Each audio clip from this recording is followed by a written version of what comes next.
All right, my dear BIBLEin365 brothers and sisters, we are embarking upon the book of Joshua. Now, I want to give you my standard reminder, and that is if you are looking for a Bible review of every single book in the Bible, yes, we are doing that this year again. That's what you're watching right now. However, the one that we did last year gives a more generalized picture of every book in the Bible. What we are doing this year is we are giving you a sort of more in-depth focus on things to look at in each book that helps you broaden your general familiarity of the Bible as a whole. And this philosophy in the way we're making this presentation is yet another tool that we want to put in your hands to enable you to get to know the Bible better. So when we look at Joshua from this perspective, it is absolutely spectacular because by studying the early history of the formation of the nation of Israel and actually the portion in their history where they obtained the land that God had promised to them, it sets you up to better understand the geographical locations of everything pertinent to the story of Israel, even to the current day, at this very moment. Now, this is very important because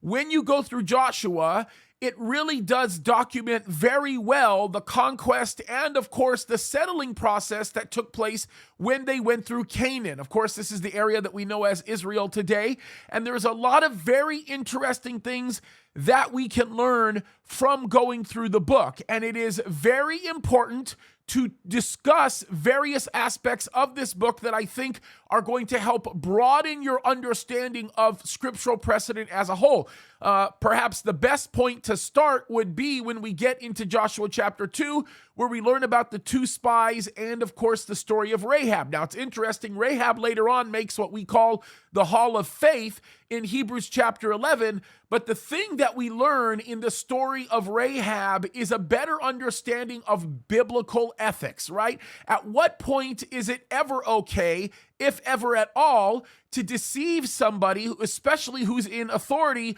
or at what point do we have biblical authority to act as political dissidents? You really get a good understanding of that from this chapter, and there's a lot of great information you can pull, especially for how you can live your life practically today, understanding the kind of crazy world that we are living in at this very moment.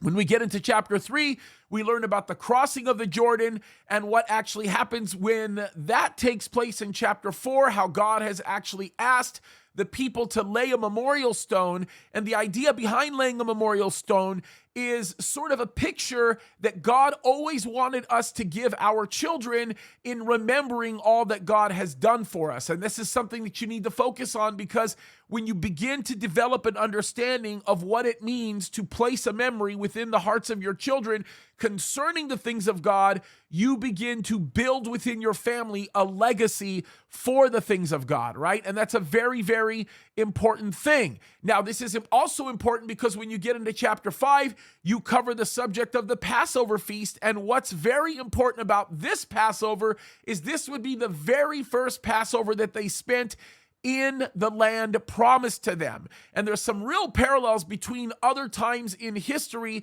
especially within America, and what we actually see here. Interesting when you begin to think of the picture of what happened to us as early settlers in the United States of America and what took place there. There's a lot of great pictures.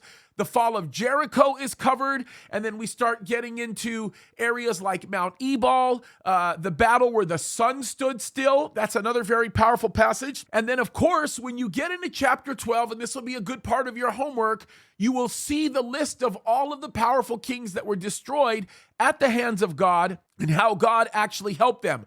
But this is where I really want you to focus on. And this is, of course, going to be your homework. This will be your assignment for going through Joshua.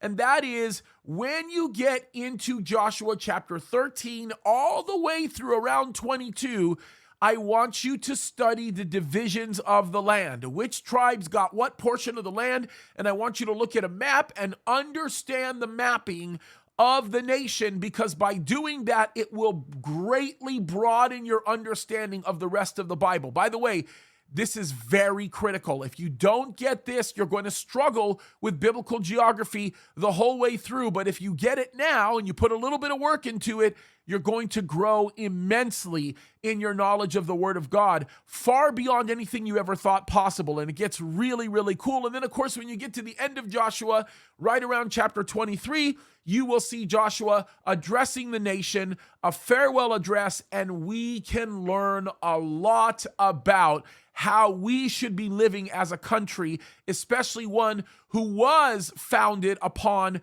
a promise that was made before God. Understand the difference between Israel and, of course, the United States of America.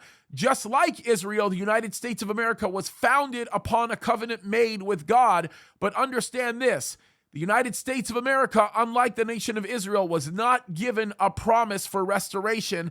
And that is why it's critically important for us as believers to do something about the evil that we see in the country in which we live, the United States of America. So, this is great stuff. I know it's a little bit longer of a video, but I think it will be particularly useful and productive for you guys when you start chasing down these leads, and I think you'll be blessed. And just remember, we've got a great Q&A coming up for you at the very end of the month. We're looking forward to that.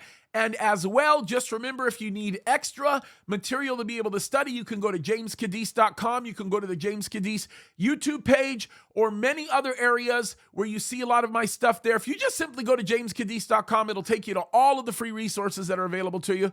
All right, folks, there you have it. God bless you. Looking forward to seeing God continue to use you powerfully as you seek Him.